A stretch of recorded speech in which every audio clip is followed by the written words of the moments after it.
Advanced Financial Accounting Excel Practice Problem. In this presentation, we're going to work a practice problem in Excel for a forward exchange contract to hedge foreign currency payable commitment. Get ready to account with Advanced Financial Accounting. Here we are in Excel. We have the information on the left-hand side. We're going to enter that into the blue area on the right-hand side, including our journal entries and our trial balance worksheets, where we will have year 1 trial balance worksheet and year 2, because our data will cover 2 years of information. So we have the forward exchange contract on the left-hand side. We will be dealing with a forward exchange contract.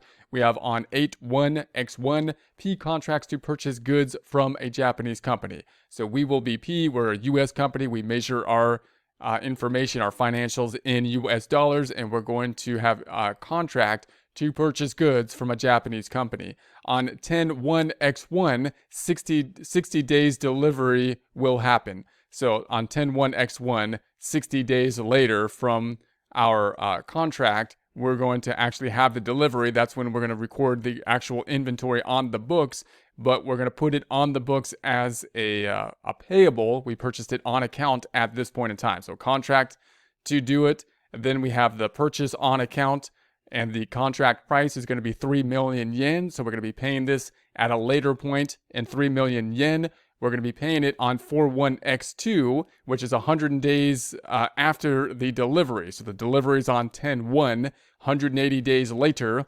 On 4-1, we're going to have the delivery, and then the payment is going to be made. That's going to be the end of basically the cycle. On 8-1-X1, P.US. hedges its foreign currency payable commitment with forward exchange contract to receive 240 days, which is going to be the 60 days from the original contract, which happened on 8-1, and then to 10-1 when we actually got the inventory, and then from this point to the point in time that we paid the inventory, that's going to be a total of 240 days. So the forward contract, the forward exchange contract, is going to cover the entire time period from basically our contract that we started that said we were going to buy the inventory, all the way to us getting the inventory and then making the payment of the inventory we made on account, that payment being in yen. That's for the 3 million yen. Then we have the future rate for the 240-day forward contract is going to be this many dollars, so to 1 yen. So 1 yen is going to be $0.0073 at that point in time. Reason for the 240-day forward exchange contract. Why do we have the 240-day forward exchange contract? 2 reasons. 1, for the 60 days from 8-1 to X1 to 10-1-X1, the forward exchange contract is a hedge of an identifiable foreign currency commitment. In other words, we made a commitment. We have basically a contract here in order to do something in the future, make a purchase of inventory in the future, but we haven't received the inventory and we have not yet paid for it at that point in time, but we have the commitment to do so. So then on the second portion, we have for the 180 days from 10-1-X1 to 4-1-X2, the forward exchange contract is a hedge of a foreign currency exposed net liability position.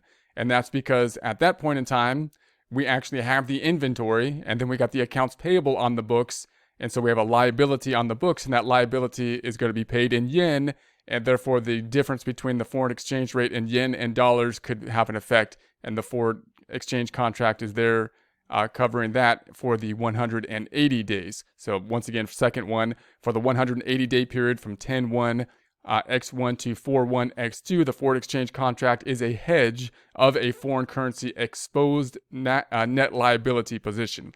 Here's going to be the relevant spot rates and forward exchange rates for the relevant dates. One more time, let's go through the summary timeline. 8-1-X1, sign contract for goods and enter into a 240-day forward exchange contract to hedge foreign currency payable commitment. So on 8-1, we don't have the inventory. We have a contract to get the inventory, and we go into our forward contract at that point in time. That's when the forward contract starts for the full cycle, which will be 240 days. Forward contract starting on 8-1, going all the way to the end when we actually make the payment for the payable 240 days later. Then on 10-1-X1, we have receive goods ending firm commitment. So now we have received the inventory, so now we have the goods, but we have the goods on account. We have not yet paid for the goods at that point in time. Then we have the exposed foreign currency payable, 12/31/X1. We have the balance sheet date. So therefore, we're going to have to revalue what's on the books for the balance sheet date, those items that are going to be needed to be revalued due to the foreign currency. 41/X2, pay AP in yen with foreign currency units received from the completion of the foreign hedge contract.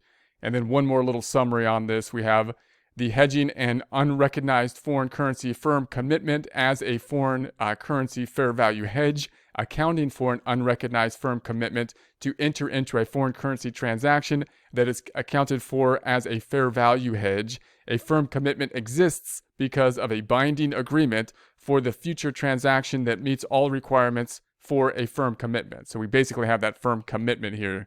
And then the hedge is against the possible changes in fair value of the firm commitment from changes in the foreign currency exchange rates. Okay, so let's go ahead and do this. We're going to say the first thing is going to happen on 8/1. We're going to put the foreign currency exchange contract on the books. That means that we're going to be taking the 3 million times the forward rate. So we're always looking forward when we're doing the forward exchange contract. We're looking forward to one point in time, which is going to be April 1st, 2000 X2. And then, of course, the time will change as we move closer to it. So the dates will go up. We're always going to that one point in time. The number of days to get to that one point in time will go down as we move forward. So we're going to be saying the 3 million times the 0.0073, the forward exchange rate being the 21,900. So we're going to put this on the books. We will have then an asset and a liability, a receivable and a payable in essence. Receivable is going to be here, and then the payable is going to be here. I'm going to put a little $sign on the payable to represent the fact that the receivable is going to be in foreign currency. So this is the one that we're going to get the 3 million yen that we're currently going to value now in US dollars.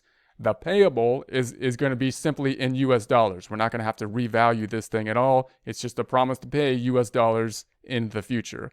The calculation is going to be the same calculation we just did for the 21,900, which is going to be the current rate, the current forward exchange rate, times the 3 million yen. So there's going to be the debit, there's going to be the credit. Let's go ahead and record this out. Here's going to be the receivable. That's going to be up top. So we're going to say this will be equal to the 21,900. Then we have the payable. The payable is going to be down below in the liabilities. We will then have the credit of the 21,900. So then we have on 10/1, we actually get the inventory. So now we've got the inventory at that point in time. We're going to revalue the receivable at that point in time. So let's do that first. So we're going to say, all right, now it's 10/1. Let's look at our forward exchange rate is now at the 0.0075. So we're going to say, all right, so now we should be at the 3 million times the 0.0075, because now it's 180 days later. We're still shooting or pointing towards that accounts payable at the end of the time period, but our predictive rate has now changed over time, as we would think it would. And then we're going to say, all right, so now we were at 21.9. We should be now at 22.5. Subtracting the 21.9 from the 22.5, we get the $600 difference. That's resulting in a gain. Why a gain? Because we had before 1 yen was worth 0.0073 foreign exchange dollars, or expected future dollars at April 1st exchange rate. Now 1 yen is worth 0.0075 predicted dollars. Therefore, the yen has gotten stronger because you get more yen, more dollars per every yen.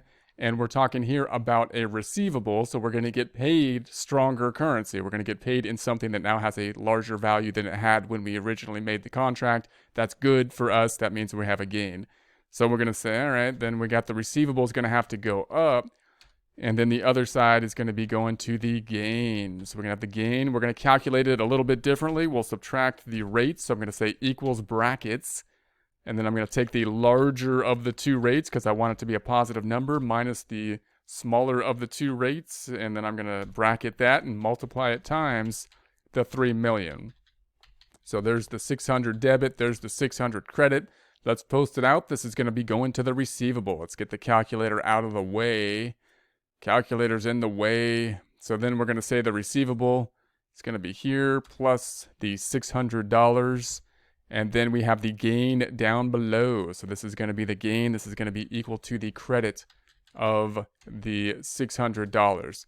Now what we're going to do is something a little bit different here. We're going to basically, net out this gain with a loss. And we're going to put this into a firm commitment, which I'm putting in like liability section because we're going to start it off with the credit. But in essence, the firm commitment is then going to be netted out into the thing that we're buying, in this case being the inventory. So let's take a look at what that'll look like. We're going to say, all right, there was a gain. Now we're going to net out the gain and have a loss with a debit. And we're going to put that into, I'm going to call it the firm commitment. And the firm commitment, you can kind of think of it as like a contra or a complement maybe to the inventory account because ultimately it's going to net out into the inventory in this case, or whatever we would have purchased. If we purchased like a equipment or a depreciable asset, then it would net out there. So we're then just going to take that same 600, and so here we'll see it. Then we're going to say, all right, the loss is going to be posted here. So that means that there's going to be no net effect on the income statement. We see it going in, we see it going out, no net effect on the income statement. Then the firm commitment, I'm going to put here for, it's in the liability section to have a credit. And then we're going to say that there is that. So what has happened then, we no longer have an effect basically on the income statement. We're kind of holding this thing on a permanent account up here in the balance sheet accounts, so that when we get the inventory, when we record the inventory, we're going to include that basically as part of the price of the inventory. So let's take a look at what that will look like, because we're going to have the inventory now. So now we're going to record the inventory on the books. So we're going to say they're going to have a debit of inventory. And then this firm commitment is going to go off the books. It's going to be included in the inventory. And then we're going to have the payable, because we're basically have the inventory on account. So in other words, at this point in time, we got the inventory from the Japanese company, but we're purchasing it on account. We have not yet paid for it. So we're going to put the payable on the books. We're going to put the inventory on the books, and then we're going to deal with this firm commitment. Now the payable we're going to put on the books just like we normally would. We're going to revalue. We're going to pay this thing in terms of yen in the future. We're going to pay it off in yen, and it's 3 million yen that we're going to end up paying on this thing. So we're just going to use the spot rate, not the forward rate. Even though we're paying it off in the future, we're valuing this thing as of now, as of the point in time we got the inventory. So we're going to take the 3 million times the spot rate, which is at this point in time 0.007, which is going to be the 21,000. So let's do that again. I'm going to calculate it up here. I'm going to make it a negative number. So I'm going to say negative of the 3 million times the spot rate, which is 0.007. All right. And then the firm commitment is going to go off the books. So I'm going to pick up the firm commitment, which I'm just going to say, so the firm commitment is a credit here. It's going to have to go down. So I'm going to pick up the 600. I'm not going to pick it up from here because that'll create a circle reference when I post to it. So I'm just going to pick up the same 600 up top. And then I'm going to pick up the inventory, which will be the difference, the plug, which is going to be the negative sum, our plug formula of the debits and credits. So this minus that. So now the debits equal the credits. The inventory is now on the books, or it's going to be put on the books once we record this, for the 20,400, which represents the current value or the spot rate at the point in time that we got the inventory, the spot rate of the 3 million that we're going to pay in the future, plus the 600, which represents us basically capitalizing what was the difference in the rates from the point in time that we had the forward exchange contract. Okay, so let's go ahead and record that. We're going to say the inventory, then it's going to be on the books at that 20,400. We have the firm commitment. The firm commitment here, something's in it. I'm going to double click on it, go to the end of it, say plus, pick up that 600, bringing it on down to 0. Then we've got the 21,000 that is going to go to the accounts payable. Accounts payable here is going to be equal to the 21,000. So there we have that. Now, next relevant date is going to be 12/31/X1. So we have 12/31/X1. That's going to be a balance sheet date. So now we're talking the end of the year. So we're going to have to revalue these items as of the end of the year. We will be revaluing the receivable. The receivable up top, we're going to be revaluing the payable, and we are not going to be revaluing this payable because this dollars payable to the exchange broker is in dollars. So let's go ahead and revalue these items. Let's start off with the receivable. So we're going to say, all right, now the receivable, that's for the exchange contract, and now it's December. So we're going to take the 3 million times the current, the forward contract, the forward rate, which is now as of December 31st, the forward rate pointing to 90 days later, the ending point, which is April 1st. So now we're going to say that's times the 0.0077, and that's going to be the 23,100 minus what's currently in there, 22,500. And that's going to be a $600 difference. That $600 difference is going to be resulting in a gain. Why is it a gain? Because last time we had 1 yen was worth $0.0075, and this time it's 1 yen's worth $0.077. So the yen is worth more dollars. The yen got stronger, and this is a receivable, meaning we're going to get paid in yen, and the yen is more valuable than it was before. Therefore, we have a gain. Okay, so let's record that. We're going to say that the accounts receivable is going to be going up. So we will increase the accounts receivable. Then the other side is going to be our gain on down below. I'm going to do that calculation one more time, a little bit different format. We're going to say equals brackets. And I'm going to take the bigger of the two numbers we're going to be using minus the smaller of the two numbers that we're going to be using on the rates. We're going to close up those brackets and then say times the 3 million. And there's our $600 on the debit and the credit side. Let's go ahead and post that out, moving the calculator so it's not in our way. You did a good job, calculator, but we're going to move you now. So we got the foreign currency receivable. It's going to be up top. It's going to go here, double clicking on it, something's in it. We're going to say plus, picking up that $600. So then we're going to the foreign currency gain. That's going to be down below, something's in it, double clicking on it. We're going to say plus and pick up the credit of the 600. We currently have now in the foreign currency receivable the amount that you'll recall if we bring down the calculator again. We got the 3 million times the 0.077. That's what I want. That's going to be, no, that's not what I want. We got 3 million times 0.0077. 23.1 there. Okay, let's do the same or similar process for the payable. So we have the payable here is at the 21,000. We're going to have to revalue that because we're going to get paid in yen. So we're going to be like, all right, now we got the 3 million times. Now we're going to use the spot rate because this one uses the spot rate. So like the current exchange rate as of the current date, because right now the date is 12/31/x1. Times the 0.008. That's going to be the 24,000. 24,000, that's what this payable should be. It's at 21 now, so minus the 21. That means we have a difference of 3,000. 3,000 is going to be a loss, which is going to be the opposite of what happened up here, which is normally what we would expect, some kind of offset between those two. But if we think about it down here, we're going to say, all right, well, before we had 1 yen was $0.007. Now 1 yen is worth $0.008. So once again, the yen got stronger because it's worth more dollars now than it was before. But now we're talking about a payable, which means we're going to be paying in yen, and the yen got stronger. So we're going to be paying in something that now is worth more. So that's going to be bad for us, resulting in a loss. So we're going to put the loss on top. So we're going to say the debit side of things is going to be a loss. Credit side of things is going to be the accounts payable increasing. Let's go ahead and calculate that using our second method of calculation, equals brackets.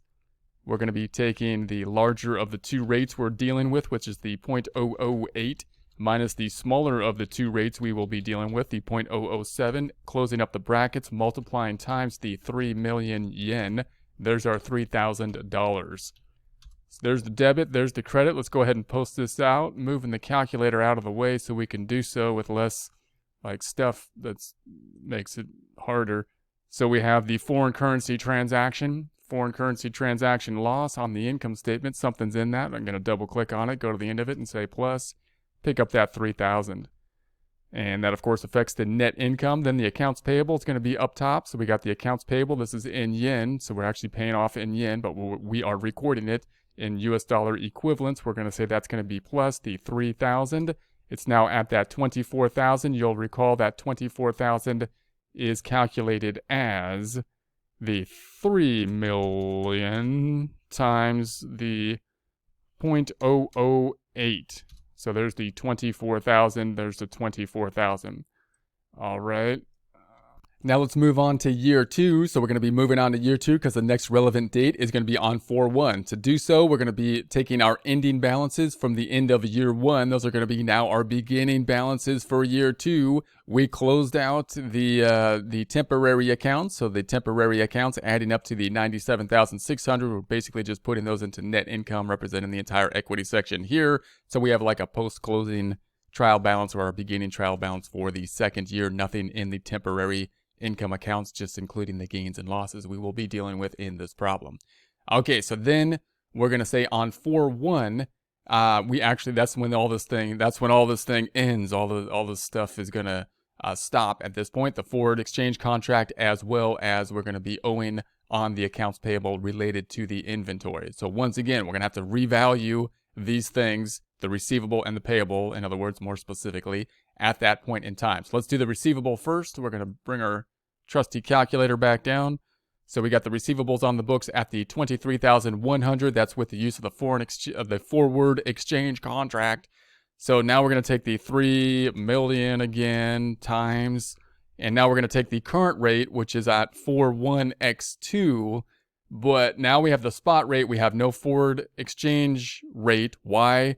Because the whole forward exchange rate was going down to the countdown to this special day, which is now here, that being April 1st. We don't have any prediction to go towards that day because it is that day. The rate on that day is called the spot rate. So we only have a spot rate, which is 0.0076. So the 3 million times 0.0076 is going to be that 22.8. So we've got the 22.8. And if I subtract then, minus what's in there, 23.1, we've got the $300 difference. The $300 difference is going to result in a loss. Why is it a loss? Last time we had the forward exchange contract on December, which meant that 1 yen was worth $0.0077. Now 1 yen's worth on the spot rate $0.0076. The yen now is worth less dollars. The yen is now weaker than it was before. We're getting paid in yen, which is now weaker. So that means we have a loss on that case. So we're going to say, okay, we have a loss of the 300. We're going to record the loss.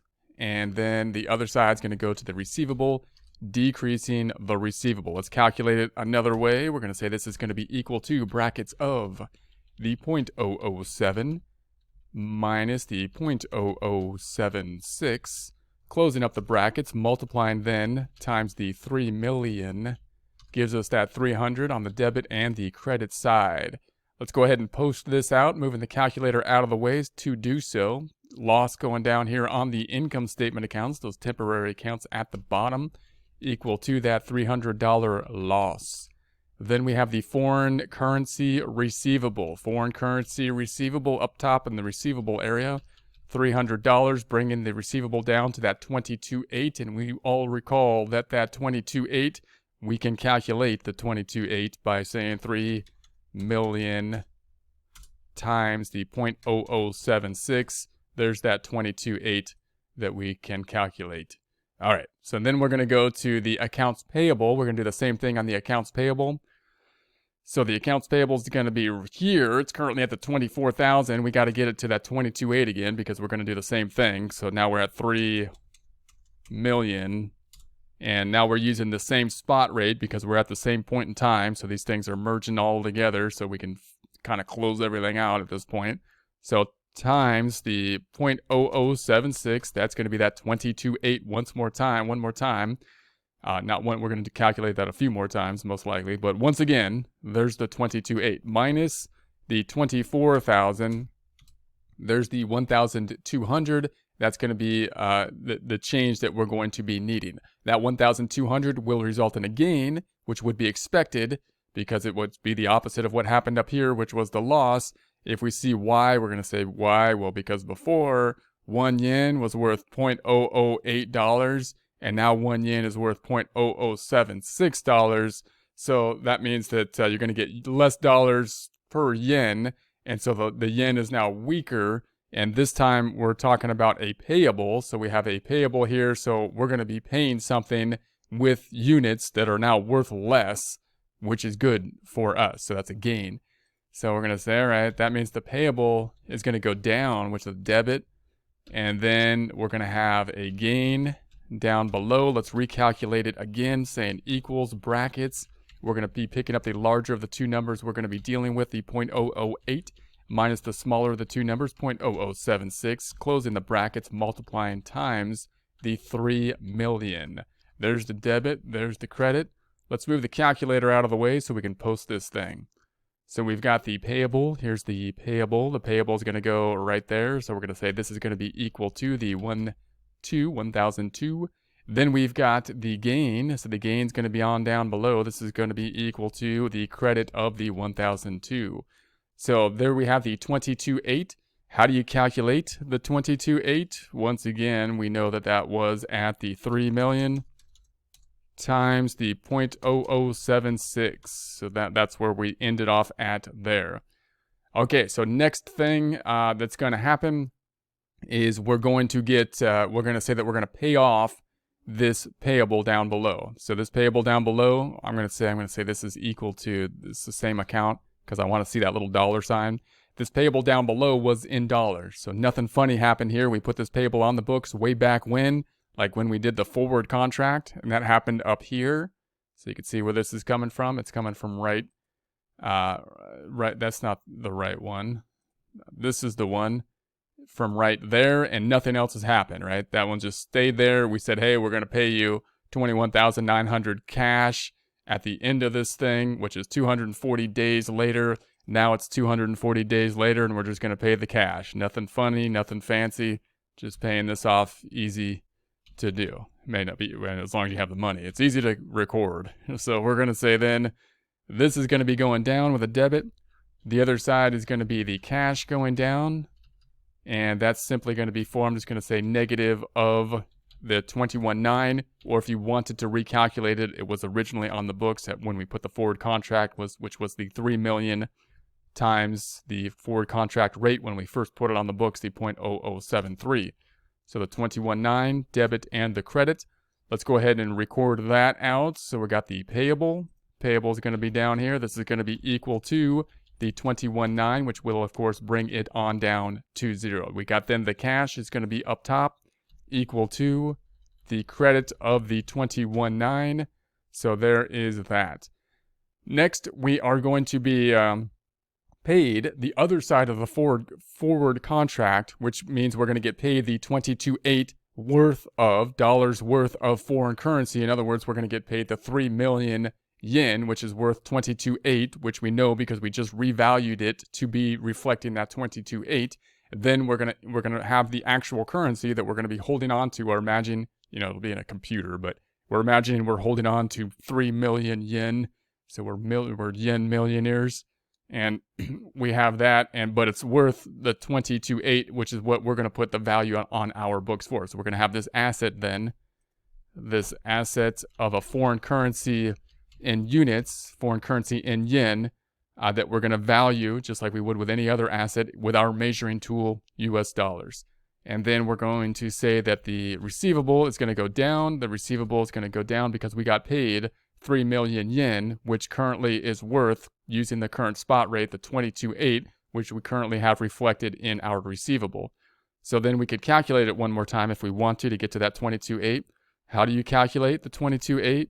It's going to be the 3 million up top times the current exchange rate, the spot rate, 0.0076. There we have the debit and the credit. Let's go ahead and record this out. We've got the foreign currency up top. This is going to be equal to the 22.8. So there we have our 22.8 that we just calculated. And then we have the foreign currency exchange is here, the receivable.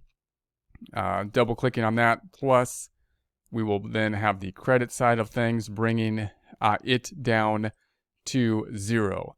So now we have the foreign currency units. Now remember, this represents 3 million yen that we have. We have 3 million yen, which is what we said we would promise to pay or use to pay for the inventory we purchased. And we said we were going to promise to pay with this account down here, the accounts payable, which is representing accounts payable in yen. So we're going to pay the 3 million in yen, which we're representing in terms of US dollars here. Okay, so then we're going to say finally that we have then the accounts payable is going to be going down, and then we've got the foreign currency is going to be going down. And then let's go ahead and calculate that 22.8 one more time, which you'll recall was the 3 million times the current spot rate, 0.0076. There's the debit, there's the credit. Recording this out, we've got the accounts payable. Here's the accounts payable. Something is in it. Let's go and double click on it. Go to the end of it, say plus, point to that 22.8, bringing it on down to 0. Then we've got the foreign currency units up top. Foreign currency units, double clicking on that, plus. We're going to pick up that 22.8 credit, bringing it on down to 0. Ending result here, cash is cash. We've got the foreign currency is now back to 0 because we used it to pay off the payable that we owed. We have the foreign currency receivable from the forward contract now back to 0. The inventories on the books.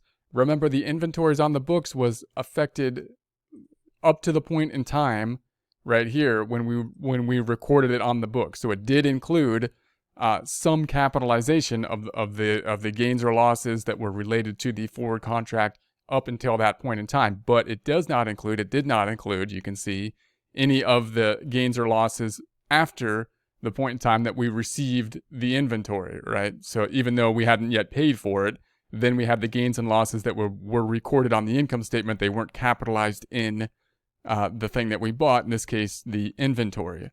So we have the inventory on the books, then we've got the accounts payable in yen that we paid off, then we have the dollar payable to the exchange broker from the forward contract that we paid off. The firm commitment is back down to 0. The retained earnings represents the change that happened from the 100,000 before from the items that affected the income statement from the currency differences in the prior period, gains and losses from the currency differences. And now we have on the income statement the gains and losses related to the foreign currency rate differences here reflected in our net income.